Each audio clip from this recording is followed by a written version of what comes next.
noches, bienvenidos a otro Inimputables, particularmente calientes. Hoy, acá, este martes en CN23, el Consejo de la Magistratura se trasladó en parte a nuestros estudios. Están acá con nosotros tres hombres que tienen en sus manos nada más y nada menos que la decisión del futuro de tres jueces federales, de sus carreras, si van a ser sancionados, si los van a acusar de algo o si finalmente van a terminar con la destitución. Estamos hablando de Daniel Rafecas, de Norberto Ollarvide y de Claudio Bonadío. ¿Quiénes son los hombres que tienen el futuro de estos tres jueces en sus manos? Bueno, ya los están viendo. Está con nosotros Mario Fera, está Mario Cimadevilla y está Daniel Ostropolsky. Representan a los magistrados, al estamento político y a los abogados en un Consejo de la Magistratura que después vamos a hablar con ellos, pero después de un tiempo de cierta abulia se puso a trabajar y mucho, y están obviamente mis compañeros listos, preparados ya con mucha información. Arranca el doctor Omar Lavieri. Vamos a hablar hoy del caso, lo hemos bautizado, el caso Ollarvide, el caso Ollarvide-Zanini. ¿Se acuerdan de aquel allanamiento del 19 de diciembre? Todo el mundo está hablando de esto. Entró la policía, el dueño de la financiera dice: me pidieron $300.000 de coima, hay una causa judicial, la investiga el juez Luis Rodríguez. ¿Ustedes quieren saber cómo fue ese allanamiento? Aquí en CN23, en Inimputables, hemos hallado los videos, hemos conseguido los videos de las cámaras de seguridad que empezaron a filmar a las 12:48, estaban filmando de antes, a las 12:48, y ahí vemos cuando la policía baja del ascensor y entra a la oficina de Propime, esta financiera. Hasta ahora no se ha visto nada. Ahí entran con el rompepuertas, digamos, que no lo tienen que usar. En este momento se presenta la policía y explica ante los empleados del lugar que están haciendo un allanamiento. El que encabeza el operativo, si no me equivoco, se llama Ceballos y es uno de los que se presentó en el juzgado de Rodríguez y dijo que no, en ningún momento habían pedido coima. Ahí están empezando a tomar información de las computadoras. Hasta ese momento no se ve nada extraño. Ceballos es el de colita, el que pasa por ahí. No hay ningún Castro. Acá entran a otro lugar. Recordemos que son diferentes cámaras, casi al mismo tiempo. Entran a otro lugar que es una especie de sala de espera. Había como una antesala, la sala de espera, y luego esta gente iba a cambiar dinero a la cueva. Llevaban cheques, a cueva la financiera, llevaban cheques y se llevaban efectivo, enormes cantidades de efectivo. En este momento alguien avisa: muchachos, hay un allanamiento, y en la mesa de dinero empieza todo el mundo a acomodar papeles. Se empiezan a levantar sigilosamente, gente que se va de la mesa de dinero. Acá es cuando entran al lugar donde se paga. Es una muy mínima habitación donde se paga el dinero. Es, digamos, la caja. Aquí sigue el operativo, siguen buscando lugares, quieren entrar a la tesorería, que es donde está el dinero. Van a pegarle con el rompepuertas, el artefacto ese para abrir las puertas, y finalmente les abren. Ahí ingresan a la tesorería, donde se supone que había 5 millones de pesos. En este momento ven a un policía que saca su arma porque hay gente que corre por los pasillos hacia la escalera de incendio, hacia la escalera de emergencia. Ahora vamos a ver en otra imagen. Acá traen a la gente que estaba adentro de otra habitación y la llevan a la recepción. Y ahora vamos a ver en algún momento más cómo es que una persona corre con 4 biblioratos bajo el brazo. 4 biblioratos bajo el brazo que el dueño de la financiera dice que eran sus apuntes de la facultad. Algo bastante extraño. Estos son otros momentos del allanamiento. Hasta ahora no se ven situaciones de extrema violencia. Como ni de violencia, ¿no? Porque uno esperaba ver justamente una situación por demás irregular. Hasta ahora, en principio, vamos a hablar después con los consejeros, no aparenta eso. Hasta ahora no hay nada. Obviamente los videos no tienen sonido. Son solo imágenes. No existe el sonido, por lo menos en la información que está dentro de la causa judicial. Acá, como vemos, los empleados no muestran por lo menos en estas imágenes, ninguna señal de haber sido compelidos, empujados, apretados, o como quieran llamarle, por la policía. Como dice Greppi, ¿no? Como declara Greppi. No, incluso, Sergio, lo dicen en la causa, que hubo escenas de violencia. Acá se ve a la gente correr por los pasillos para el fondo. Y ahora van a ver a uno que vuelve, traído por un policía, en instantes nada más, porque se llevaban cierta cantidad de información. Las imágenes están a contraluz. Ahí ven pasar al muchacho con los 4 carpetas y ahí va el policía con su arma desenfundada, y lo hace volver con los biblioratos. Miren, tira los biblioratos, los empuja y se los lleva para allá. Este es un momento, esto no es en el momento del allanamiento, es un rato antes. Miren los fajos de dinero. Esos ladrillos son 100.000 pesos. Estos son cadetes de empresas que van a cambiar dinero. Esto es una escena habitual en las cuevas de Buenos Aires. Algunos los cargan en las mochilas, ¿ven? Los billetes. Otros los cargan en una especie de canillera de fútbol que tienen en las medias, sobre las medias donde se van insertando los fajos de billetes. Ahí están viendo fajos de billetes de 10.000 pesos. Cada ladrillo de esos tiene 100.000 pesos. Esto es para que se den idea ustedes de lo que sucede en las cuevas. La gente lleva un cheque y se lleva efectivo. Por supuesto, se lleva menos efectivo de lo que dice el cheque porque de esto viven las cuevas. Ahora van a ver cómo los cadetes se están poniendo en las medias para caminar por el seguro microcentro de la ciudad de Buenos Aires con 300, 400, 500.000 pesos. Esta imagen es la de la tesorería cuando el tesorero, saca la plata y le da a los que vienen a buscar el dinero.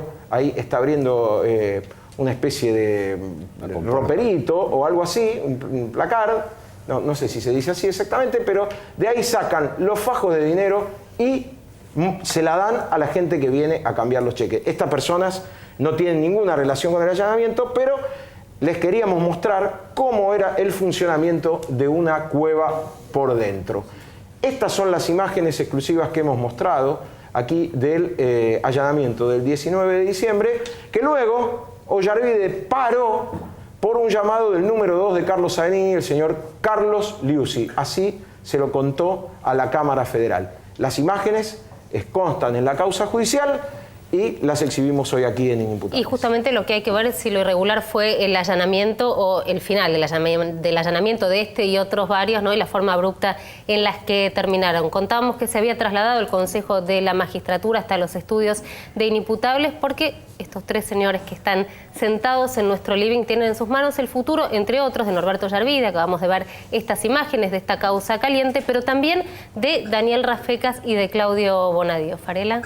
Sí, Romina, además una situación inédita, la podemos decir, porque estamos hablando nada más y nada menos de que 3 jueces federales de la capital federal simultáneamente investigados y con expedientes avanzados en el Consejo de la Magistratura. Vamos a analizar cada uno de la situación de cada uno de los jueces. Para que entiendan qué es lo que está pasando y por qué estos 3 jueces están siendo investigados por el Consejo de la Magistratura. El primer caso es el de Norberto Ollarvide. Justamente las imágenes que mostrábamos recién del allanamiento a la Mutual Propyme dieron origen a la acusación que se está sustanciando hoy. Básicamente lo que se le acusa a Ollarvide es frenar el operativo a partir de un llamado de Carlos Liuzzi, lo que contaba Omar Lavierio respecto a este funcionario que llamó al juez Ollarvide poniéndolo en sobreaviso sobre una supuesta irregularidad en cuanto a un pedido de sobornos. Él frena el operativo, así consta en la causa judicial. A partir de ahí es que se forma la Cámara Federal primero y luego denuncias de la oposición que constan en el Consejo de la Magistratura. Vos fíjate, suman 4 las denuncias que pesan sobre el juez federal Norberto Ollarvide, una del consejero y senador Sima de Vila, otra de la Cámara Federal, otra de Adrián Pérez. Es decir, son varias las acusaciones que tiene Ollarvide, y hay que recordar que en el 2001 Norberto Ollarvide, tal vez uno de los jueces que traspasa el edificio de tribunales, fue zafado, fue beneficiado, como se le quiera llamar, de un pedido de juicio político en el Congreso de la Nación. Bueno, el PJ no lo envió a juicio político, aquel escándalo de Spartacus donde el juez fue filmado en situaciones íntimas y que a partir de ahí se empezó a hacer famoso en la opinión pública, ¿no? ¿Segundo juez en la mira? El segundo juez es el juez Claudio Bonadío. Bonadío, bueno, está teniendo un protagonismo muy alto por las causas que tramita. Habló con inimputables la semana pasada en el arranque del juicio por la tragedia de Once. Se lo acusa básicamente de Romina de dos causas. Una es la privatización del astillero Tandanor y la otra por los créditos que recibió la Curtiembre-Yoma en la década del 90 de manos del Banco Nación. Son dos causas que, según la acusación que pesa sobre este juez, fueron muy demoradas por él, cerca de 10 años cada una, demoras injustificadas. Lo llevaron a una citación por parte del Consejo de la Magistratura para que haga un descargo obligatorio, en este caso es obligatorio, en el de Ollarvide se votó un descargo voluntario. Bueno, y así que va a tener que dar explicaciones, tiene 20 días para presentar su descargo el juez Bonadío. Y un tercer juez es el juez Rafecas. Daniel Rafecas.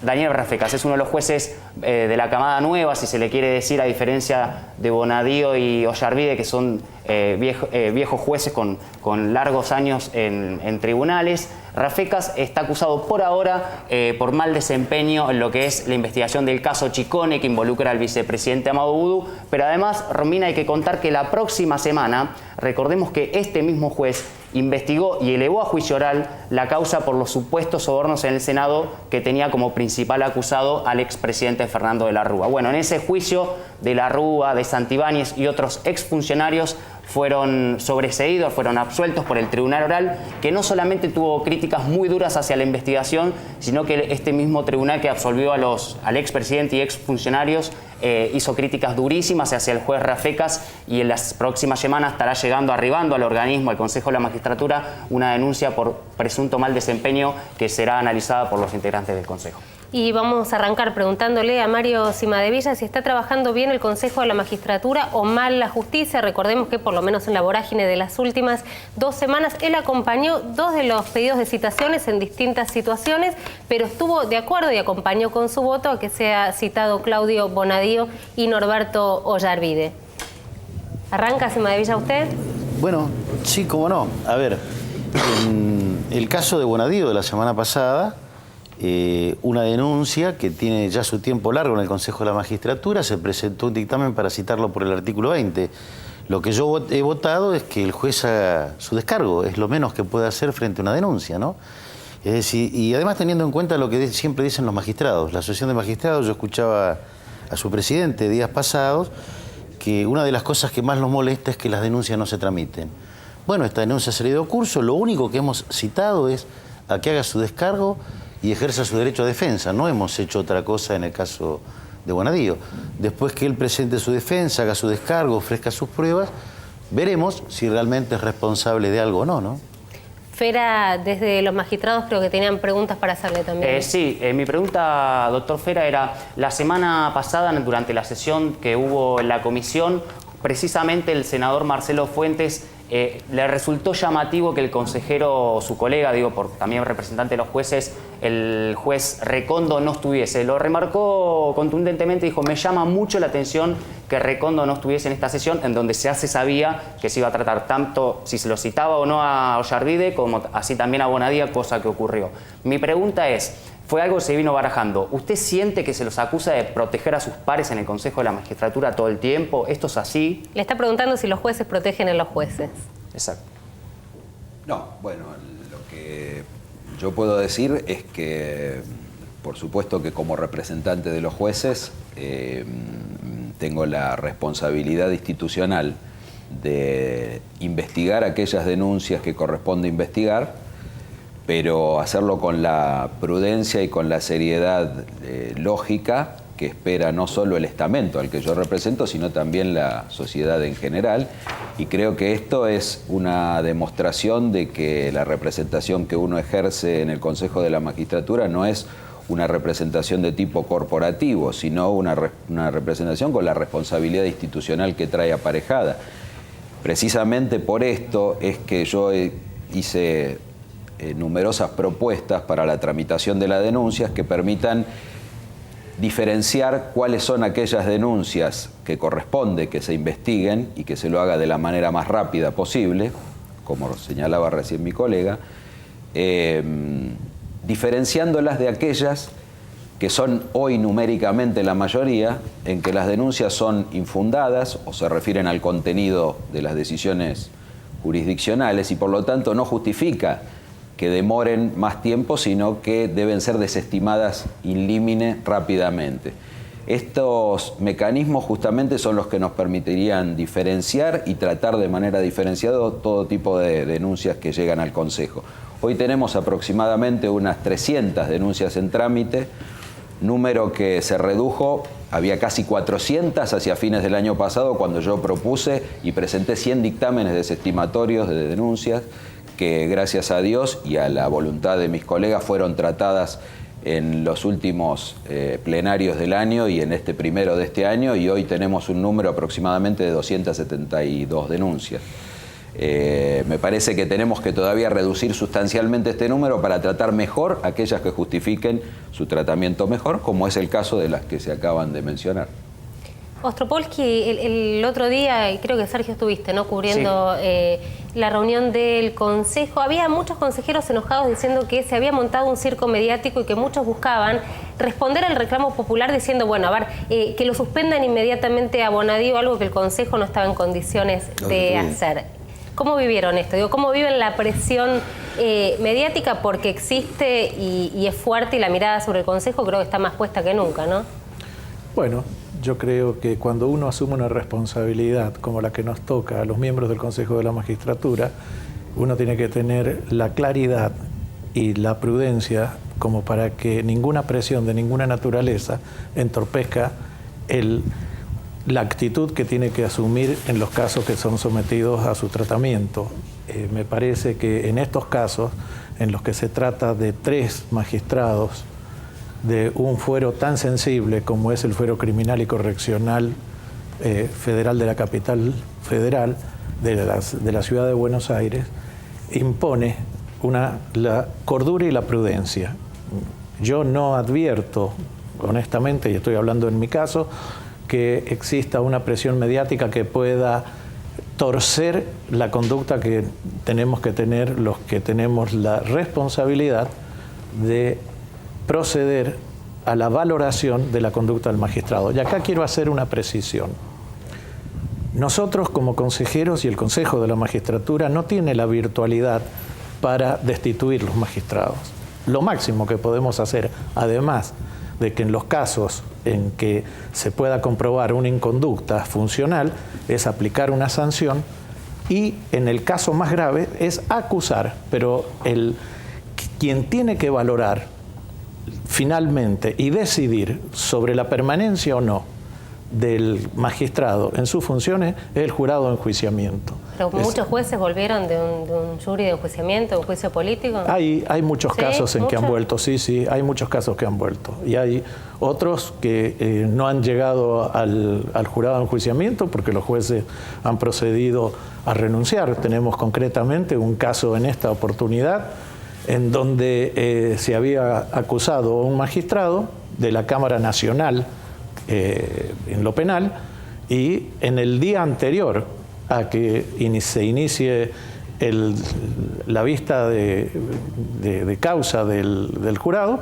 el Poder Ejecutivo le aceptó la renuncia y el juicio quedó sin efecto.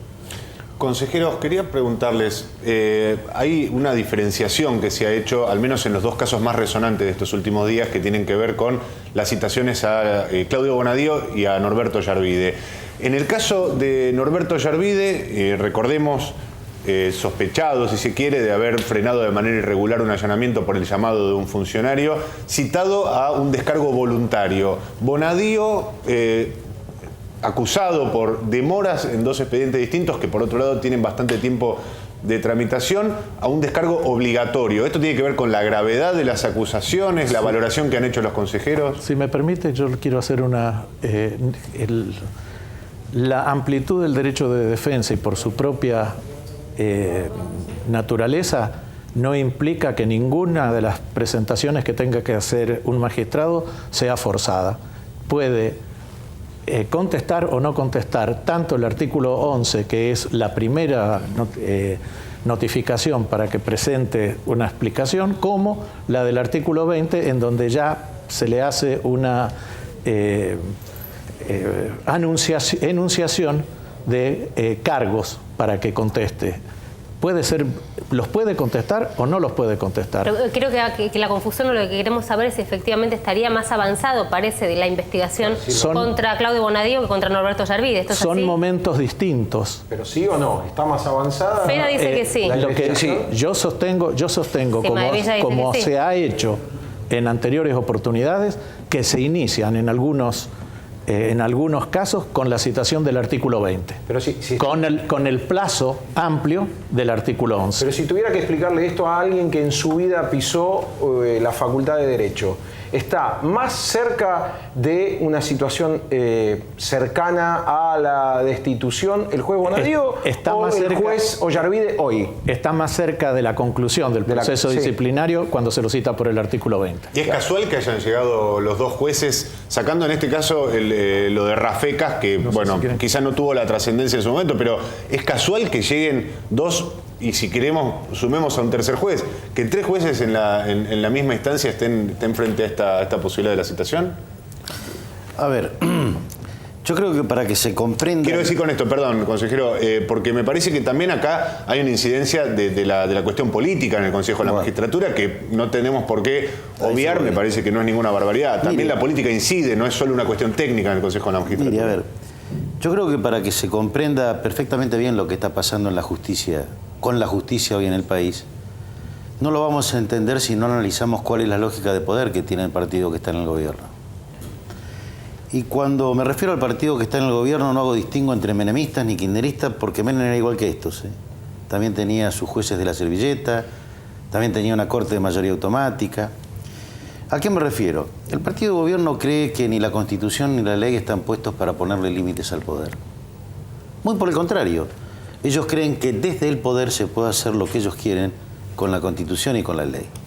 Para gobernar dentro de esta lógica, ¿usted qué necesita? Y de jueces complacientes. Porque cuando usted violenta la ley, cuando usted violenta la Constitución, siempre es un juez el que va a restablecer la vigencia de la ley por sobre el poder. Perdón, consejero, entonces, no quería dejar pasar un dato. Recién dijo una mayoría automática como la que tenía el menemismo tiene este gobierno. En la Corte no, me estoy refiriendo que también a Menem avanzaba sobre la justicia. Además, es decir, le termino el concepto primero. Entonces usted necesita de jueces complacientes para gobernar dentro de esta lógica de poder. Yo a lo que me voy a negar es a analizar el comportamiento de los jueces por ser más amigos o menos amigos en un determinado momento del poder, porque esto es uno de los graves problemas que tiene la justicia. A los jueces usted tiene que analizarlo en el Consejo de la Magistratura por lo que hicieron. Si no, caeríamos dentro de la lógica del kirchnerismo. Como es amigo del kirchnerismo, yo desde la oposición tendría que bastardearlo. Y si es enemigo del kirchnerismo, puede hacer cualquier disparate, pero como es enemigo del kirchnerismo, yo desde la oposición tendría que... Y así es la justicia que tenemos. Es que no se puede actuar de esta manera. No se puede actuar de esta manera. Creo que, perdón... Que el poder político quiera avanzar sobre el poder judicial, pero no es por el caso, no sé, Bonadío, que ustedes lo están... Es decir, este poder político pretendió cambiar el año pasado la ley del Consejo de la Magistratura porque no lo pudo dominar. Este poder político ha creado dentro del Poder Judicial una agrupación que se llama Justicia Legítima, que sostiene que cuando las leyes son votadas por una amplia mayoría, los jueces no pueden revisarla.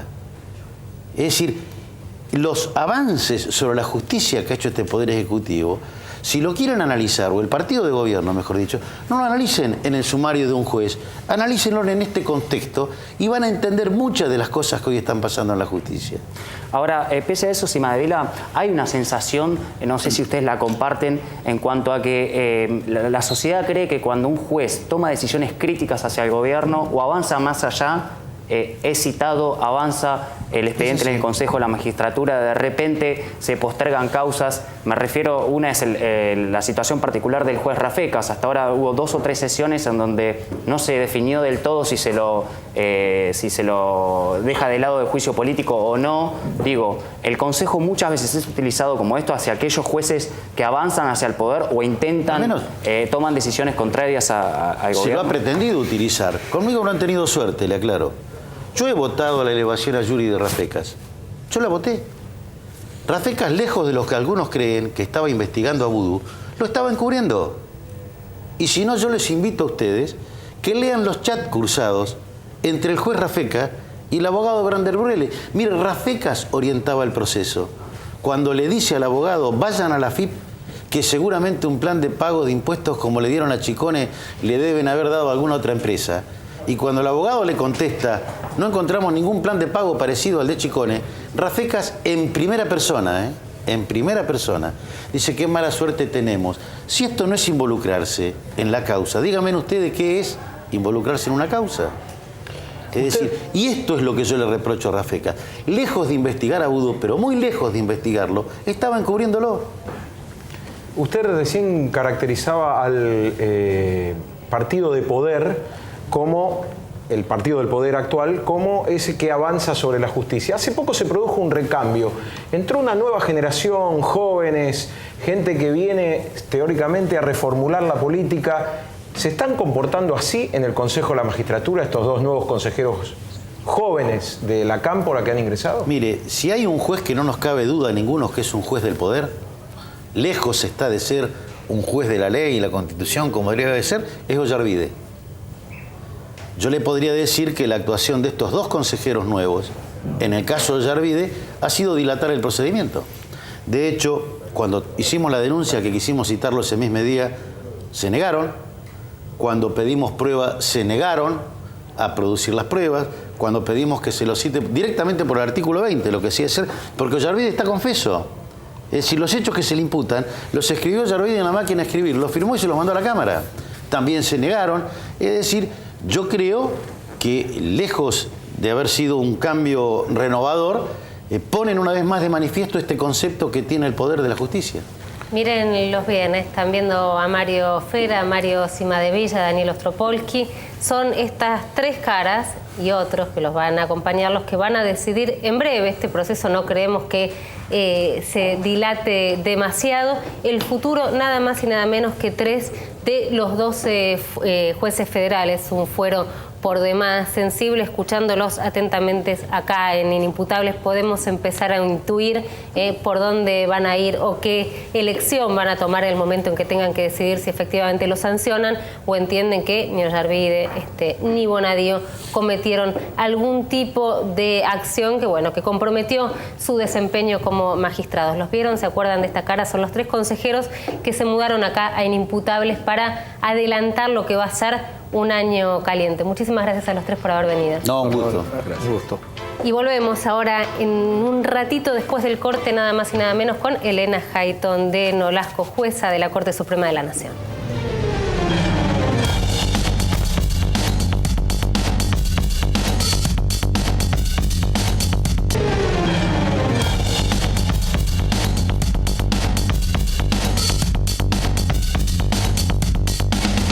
Se acaban de ir los consejeros y nos quedamos en el piso con Mariano Martín, con Omar Lavieri y con Sergio Farela especulando, Creo que estamos haciendo casi un pro de Bonadío, Rafecas o Ollarvide. Más o menos lo tenemos, pero no me parece muy serio. No es muy serio contarles el resultado que tenemos. Sí, hay mucha expectativa también acerca de lo que va a pasar mañana con los docentes, que si uno tuviese que titular cómo terminaba el día de hoy, era decidir o no acatar un fallo judicial. Vos sabés, Romina, me acordaba la frase de un funcionario judicial que ustedes conocen muy bien. Una carátula no se le niega a nadie y el conflicto docente no podía estar ajeno a esto. Ya tiene su expediente judicial en marcha, un expediente que ha sido, una resolución judicial que ha sido desconocida por los gremios docentes, por el Frente Gremial Docente de la Provincia de Buenos Aires, una precautelar que firma el juez Francisco Terrier de la Provincia de Buenos Aires, juez en lo contencioso y administrativo. Cuestionado el juez por algún sector de izquierda por su pasado supuestamente supuestamente ligado con la dictadura. Cuestionado también por haber levantado sanciones contra los policías que sospechados de la desaparición de Luciano Arruga. Ese es el magistrado que dicta una precautelar para instar al levantamiento inmediato de la huelga docente. Los gremios dicen, esto llegó tarde, nosotros no nos enteramos y además es inconstitucional que un juez avance sobre el derecho de huelga, el derecho consagrado por la Constitución. Y Baradel sabe leer fallos, ¿no? Evidentemente acá todas las lecturas confrontan unas contra otras. Los gremios dicen el derecho constitucional a la huelga es inalienable. El juez dice por encima de ese derecho está la Convención del Niño, que hace que los chicos tengan que volver a clases. En esa tensión que ahora encima este juez Francisco Terrier no va a tener más en sus manos. Ya ha sido sorteado otro nuevo juez. Debió haberlo hecho desde un principio este sorteo, decidió por su cuenta. El entuerto judicial ya forma parte del conflicto de los docentes y queda además como antecedente para una eventual sanción. Ahora tiene una herramienta el gobierno de la provincia de Buenos Aires para decir estos gremios desconocen hasta la justicia, puedo aplicar una sanción. Bueno, y obviamente para los que están haciendo la política de terror, nadie va a ver nunca a los docentes esposados, obligados con un fallo, llevados en un patrullero a dictar clase. Hoy algunos hacían interpretaciones bastante complicadas y obviamente intencionadas respecto de lo que pasó. Vamos a lo prometido. Elena Hayton de Nolasco en exclusiva en Inimputables. La jueza de la Corte Suprema de la Nación la van a escuchar hablando primero del tema del cual se hizo cargo dentro del máximo tribunal, la Oficina de Violencia Doméstica de la Corte. Hablamos de la falta de cifras. ¿Por qué no se sabe? Las cifras que hay son obviamente de ONG. La Casa del Encuentro trabaja mucho y muy bien. Una mujer muerta cada 30 horas en la Argentina, pero cifras oficiales no hay. Hayton de Nolasco.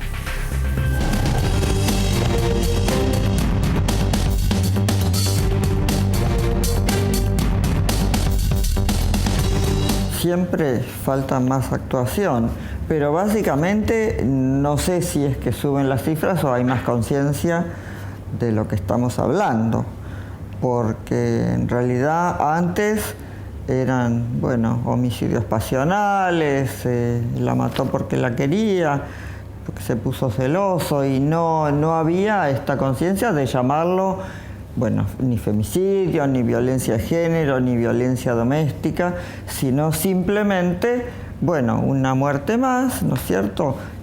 Ahora el primer acusado, el primer sospechoso es generalmente, ¿no es cierto?, la pareja. No quiere decir que sea culpable, pero quiero decir que antes no se buscaba eso ni se pensaba en algo, familiar, ¿no es cierto? Siempre parece que es un terreno resbaladizo el de las estadísticas. ¿Por qué no hay estadísticas desde la Oficina de Violencia de la Corte, por ejemplo, o estadísticas oficiales? Nosotros, parece un chiste, pero los muertos no vienen.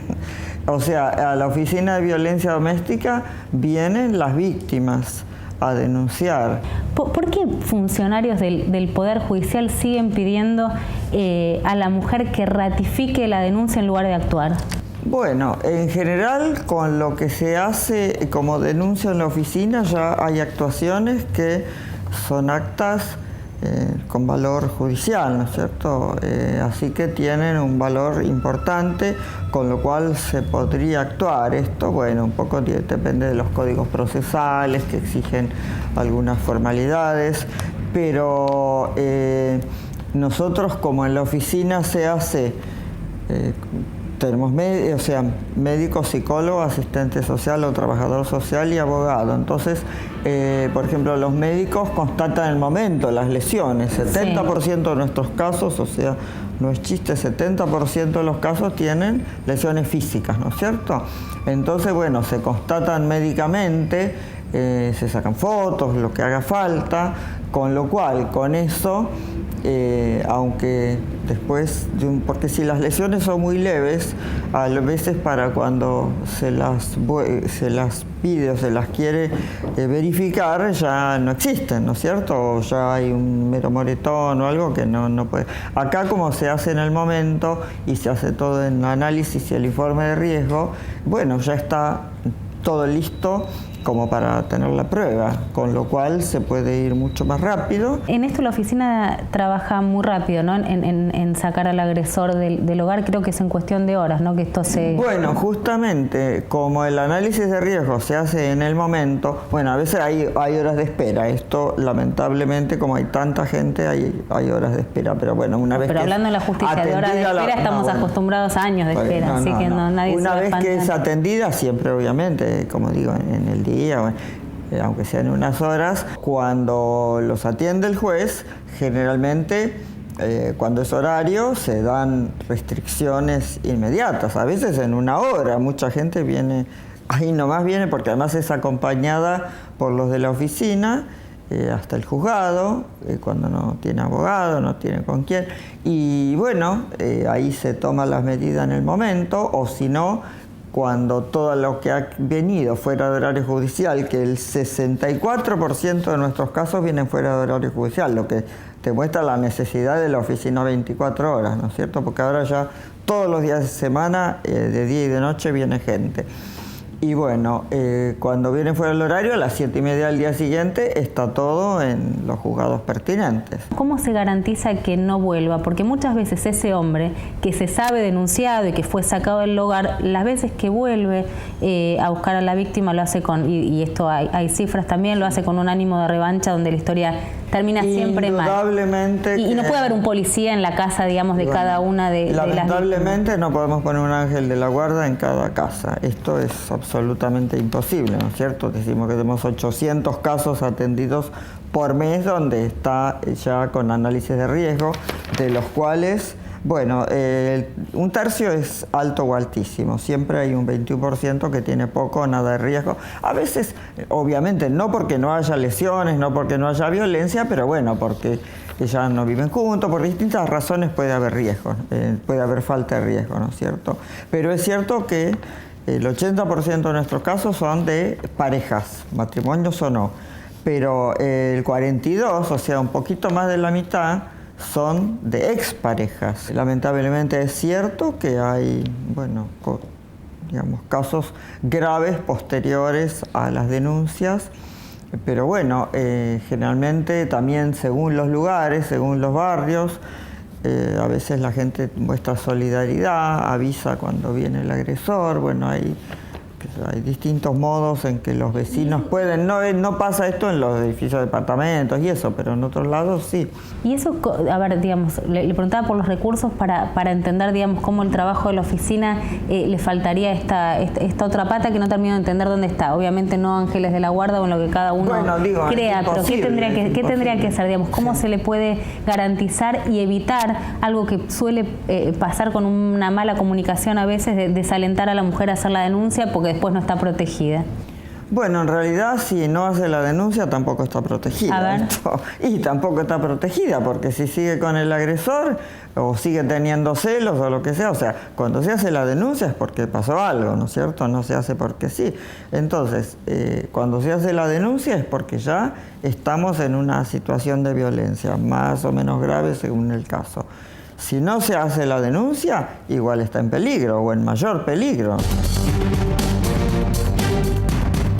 A ver, si yo le pregunto a cualquiera de mis compañeros en esta mesa, ¿cuál de los ministros de la Corte dijo que, por ejemplo, la inseguridad es la que se vive puertas adentro o en accidentes de tránsito mucho más que la que se vive en la calle? ¿O quién, por ejemplo, pudo haber dicho que aprecia y mucho a Cristina Fernández de Kirchner?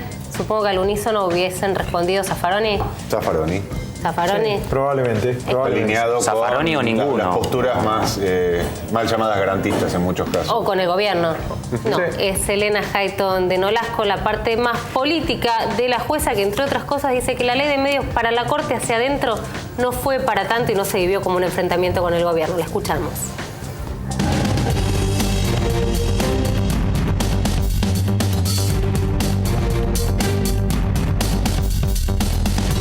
Yo no voy a opinar en general sobre el efecto de la pena. Pero en esto directamente, digo, femicidio y más casos de muerte.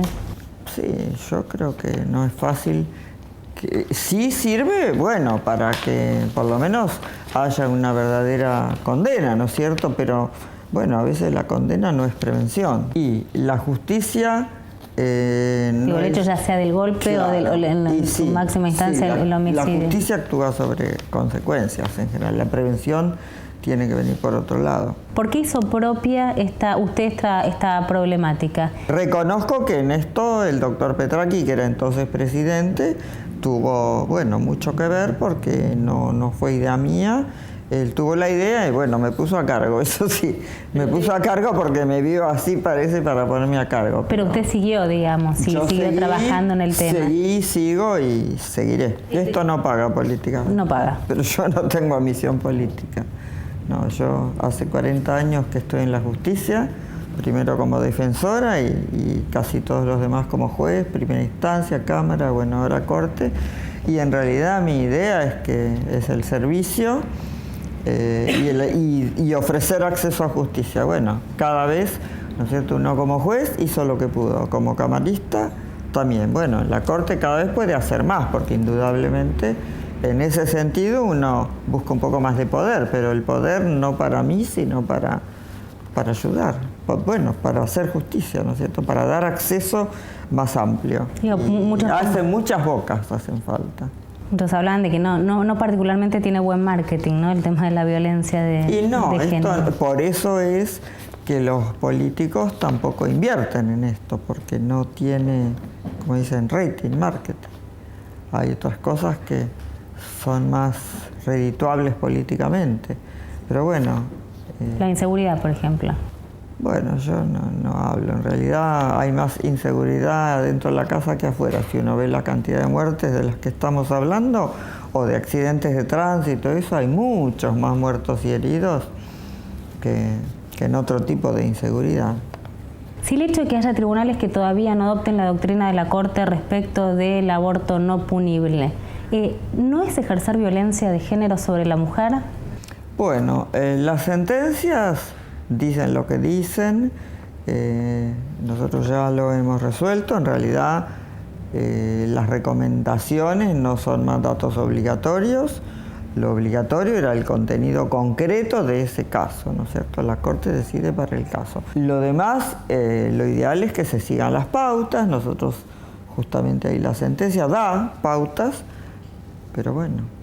Pero todavía no se siguen. No se siguen, pero bueno, esto es así. Y digo, son con todo interpretaciones que cuestan mucho. Pero con todo lo que usted está trabajando y con lo involucrada que está en este tema, intuyo que los que están del otro lado se van a estar preguntando qué le pasa cuando lee, por ejemplo, que siguen pasando los meses y que una adolescente down violada, digamos, con todos los preceptos del articulado que ya está en el código, bueno, por las demoras de la justicia termina teniendo ese hijo que se contempla como un aborto. ¿Qué le pasa cuando lo lee? ¿Qué le pasa cuando se entera? Tiene que ver con preconceptos e ideología. Yo trabajo y hago todo lo que puedo, pero no puedo hacer todo por todos. Esto es la realidad, ¿no es cierto? Uno, el ejemplo, trabaja, hace todo lo que puede. Yo doy todo lo que puedo en esto, bueno, en todas las otras cosas que hago también, ¿no? Pero ahora estamos enfocados en este tema. Pero bueno, esta fue una sentencia por unanimidad, como ustedes saben. Pero bueno, nosotros no podemos ir más allá del mandato que implica ser jueces de la Corte. Respecto del proyecto del código, que se especulaba con que iba a ir a, bueno, algunos llaman defenderlo, explicarlo. Bueno, nosotros hemos ido, cuando lo presentamos fuimos, fuimos y lo presentamos y hubo explicaciones, preguntas. ¿Y después? Fue una audiencia de estas, llamémosle audiencia pública, donde fuimos todos. Y bueno, después no nos pareció, porque ya el código está presentado, el debate es legislativo. Nosotros hacemos un anteproyecto, se presenta al Ejecutivo, el Ejecutivo mismo hizo sus modificaciones, cosa que está en su derecho. El Congreso hace sus modificaciones, está en su derecho. Lo ideal para mí, bueno, como uno es autor del proyecto o coautor del proyecto, es que salga lo mejor como está, porque uno lo ha pensado lo mejor posible, pero bueno, los legisladores fijan lo que tiene que ser eso. Las leyes no las dicto yo, las dicta el legislador. ¿Las modificaciones qué le parecieron, las modificaciones del Ejecutivo? Y bueno, no voy a opinar porque, como digo, está el Ejecutivo, nosotros lo entregamos al Ejecutivo el Ejecutivo lo entrega al Legislativo y ahí sigue su curso. Hay dos polémicas creo que se generaron más fuerte, por ahí me estoy perdiendo alguna vinculada a los cambios que hizo el Ejecutivo. Una tiene que ver con la responsabilidad civil de los funcionarios, tema que no la voy a meter y no se va a meter tampoco, ya lo sé. Sí. Y el segundo tenía que ver otra vez con la mujer, ¿no? Y con el foco de la mujer y con la concepción, el momento de la concepción y esa oración que se sacó que era, bueno, vinculada a las técnicas de fertilización. Y bueno, nosotros, asistida. Como digo, pusimos lo que nos pareció que era lo ideal, lo que era más adecuado a estos tiempos, los sistemas, ¿no es cierto?, de las cortes internacionales. De ahí en más, como digo, el Congreso es el que dicta las leyes. Este 2014, y es la última pregunta, ¿va a ser más tranquilo para la Corte? Digo, desde la mirada, ¿sabe por qué se lo pregunto? Porque el año pasado estuvo prácticamente, por lo menos para nosotros, para los medios, cooptado por la ley de medios, las expectativas, lo que iba a pasar. Bueno, finalmente esta cuestión que parecía abarcar las 24 horas de los ministros de la Corte. Más del periodismo que de la Corte, porque sí, nosotros sacamos muchas otras cosas. Sí, no se levantaba y se iba a dormir pensando en la ley de medios.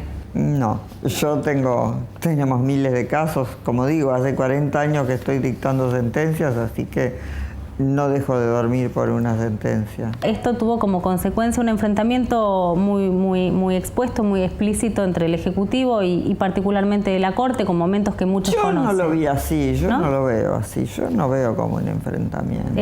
Estamos hablando del año pasado.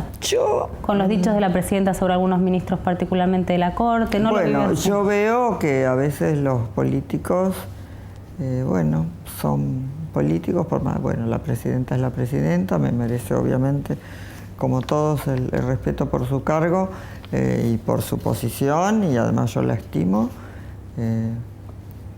mucho a la Presidenta, pero me parece que a veces hay algún exceso en las palabras, ¿no? Pero, qué sé yo, cada uno tiene su propio lenguaje. Tal vez el lenguaje de los jueces sea más medido.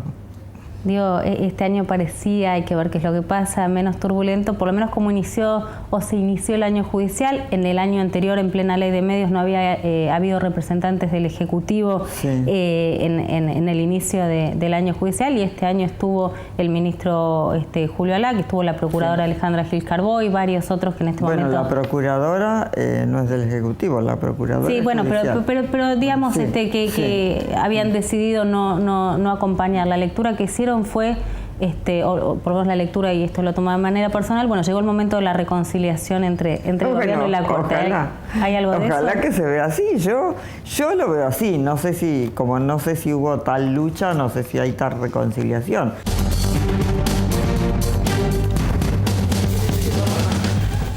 En exclusivo acá en Inimputables, Elena Hayton de Nolasco, la jueza de la Corte Suprema de Justicia de la Nación, como pocas veces la pudiste ver o escuchar, con frases de alguna manera que muestran cierto acercamiento al gobierno de Cristina Fernández de Kirchner, después de un enfrentamiento que ella dice no se vivió como tal con la ley de medios, y haciendo un programa judicial. Nos despedimos con un preso por evasión, Mariano. Sí, Leonardo Fariña, ¿te suena? Sí, valijas. El novio de Karina Jelinek. Bueno, parece que lo engancharon con algún tipo de evasión tributaria. Pasará la noche preso. Pero bueno, ¿qué va a hacer? Noticia de último momento, la van a seguir desarrollando en el canal a lo largo de la jornada. Nos despedimos, y después de haber trabajado tanto por este programa, me dice mi colega Omar Lavieri que solo se va a hablar del chaleco de pieles. Una pena enorme. Acá hicimos todos juntos Inimputables, solo nos queda mejorar. Hasta el martes que viene. Chau.